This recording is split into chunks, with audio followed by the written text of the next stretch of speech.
Hello folks, shintigercurl here, that dude in the straw hat, bringing you yet another wrestling review. I'm of course joined by my fellow cohort and internet superstar, Joe. Say hi, Joe. He just had potato salad. Well, it's Monday night, Labor Day to be exact, and while everyone else has the day off, wrestlers don't get that kind of allotment. So, we have our, you know what that means? It's time for some Labor Day Raw. We still have some repercussions from last week's announcement that Punk and Triple H would face off. What kind of repercussions would we have? I got my notes. Let's get started. Punk comes out, and of course he decides to cut a promo, which is what he does best, aside from wrestling and just being an awesome, all-around awesome human being. Punk pretty much says that he's sick and tired of Triple H, of Nash ducking him. So, Nash comes out, rickety knees and all, and says that Punk is a cancer and that the WWE Universe is not big enough for the two of them. Punk responds by calling Nash Super Shredder. For those of you who don't know, Kevin Nash actually paid the body double for the Shredder in the movie Teenage Mutant Ninja Turtles 2: Secret of the Ooze. Yeah, that's Kevin Nash, alright. And Punk goes on to say that Nash has not been relevant since '94. So anyway, Trips comes out, and Nash is in his ear telling him to fire Punk because Punk is quote-unquote a cancer to the WWE Universe. Funny how Nash is talking about cancer considering his past.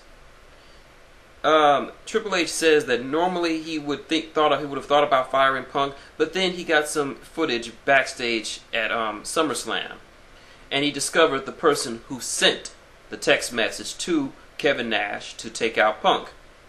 Was it really Triple H? Was it Vince McMahon? Was it Stephanie? Johnny Ace? Shane McMahon? None of the above!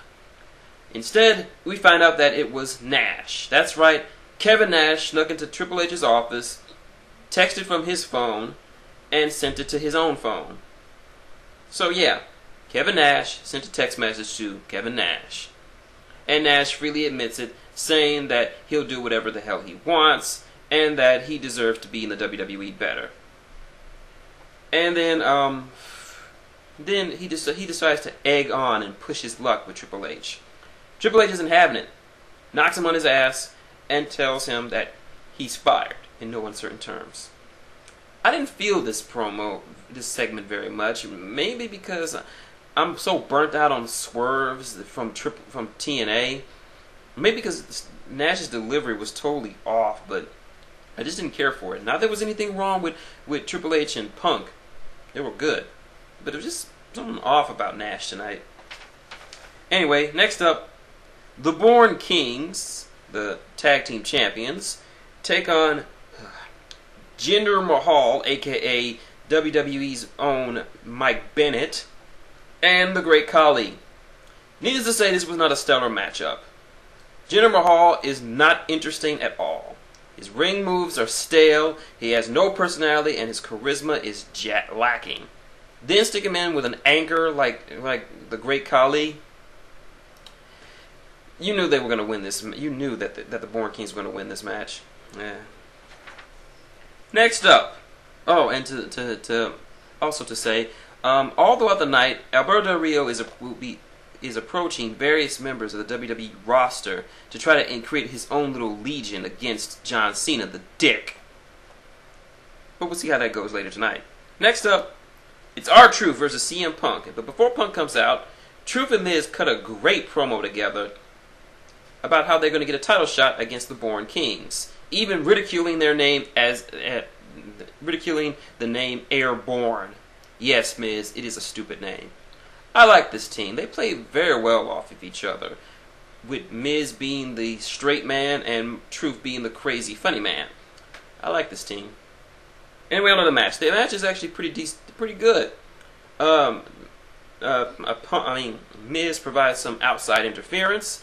Cole provides his mouth to Mrs. Cock again.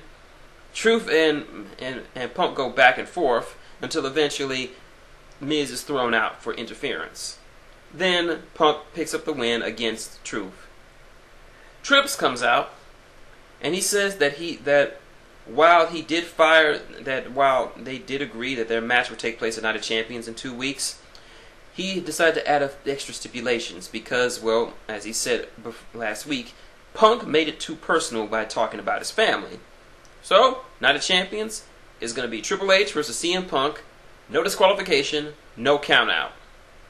Punk decides to add his own special stipulation that if Punk wins, Triple H must resign as COO of the WWE.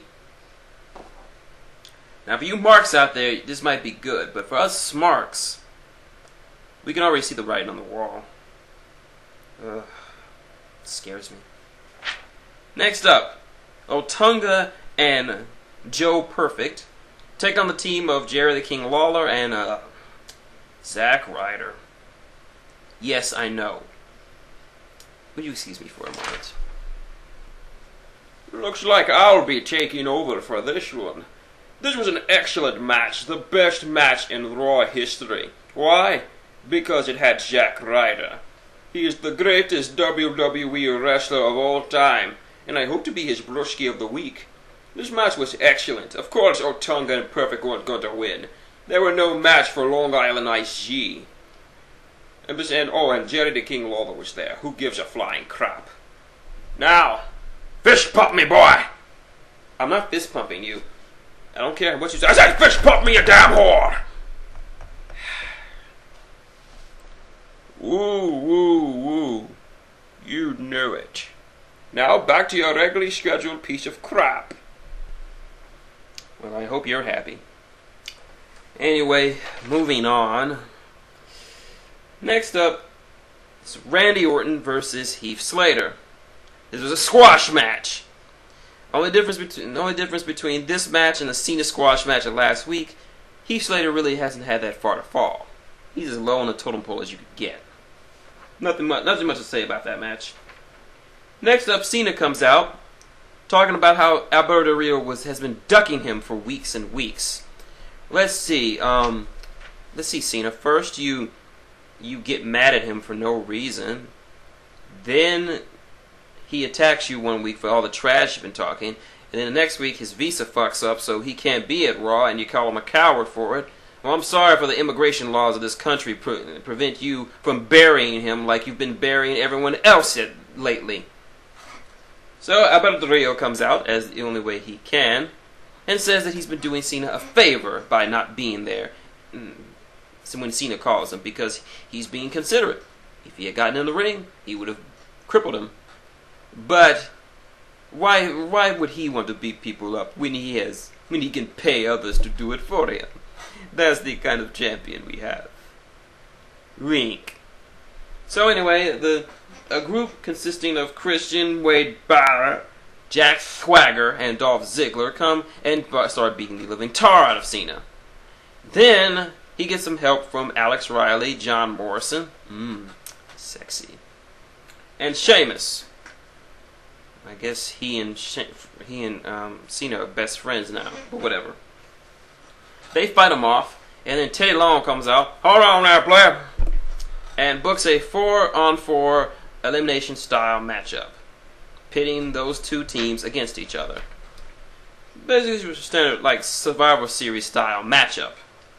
In order of elimination, John Morrison was the first in the matchup to go via the ankle lock by Jack Swagger. Next, Alex Riley would go down the same route. Wade Barrett would get eliminated by Sheamus. Christian slaps Sheamus so hard that he knocks the taste off his mouth and pisses off Sheamus to no end, who chases him around the arena and beats him the bloody tar until they both count it out, leaving only Sheamus and Dolph Ziggler. Leaving only Dolph Ziggler and Jack Swagger against John Cena. We know how this was going to play out. Basically, Cena steamrolls his way through these guys. Del Rio comes to the ring and attempts to attack him, but gets AA'd for his trouble, and he staggers away like a scalded dog. And that's... Oh, sorry about that.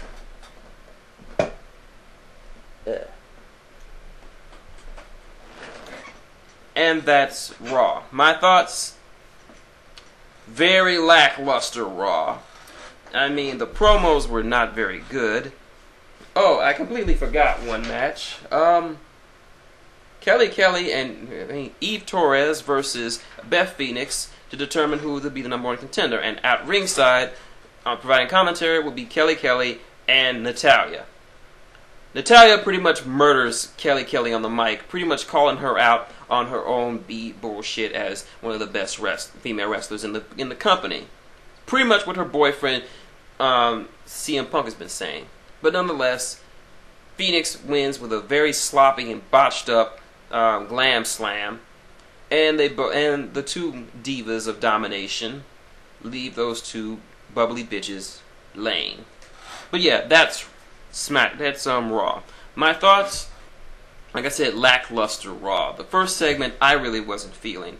The matches were subpar, to say the least. The main event was predictable, as Cena was of course gonna win and be the only one left standing for his team. And the match between Triple H and Punk just got very, very predictable. This has been the first time in months that I've been very disappointed in a Raw. And that's saying something. Raws lately have been gold, but this one, I wouldn't wipe my ass with it. But anyway, that's Raw. Tune in Thursday when I review TNA Impact. It's the go-home show leading up to No Surrender. And what kind of bullshit are we going to see happening on Thursday? But until then, this is shintigercurl, that dude in the straw hat, and Joe, saying goodnight and wrestle on.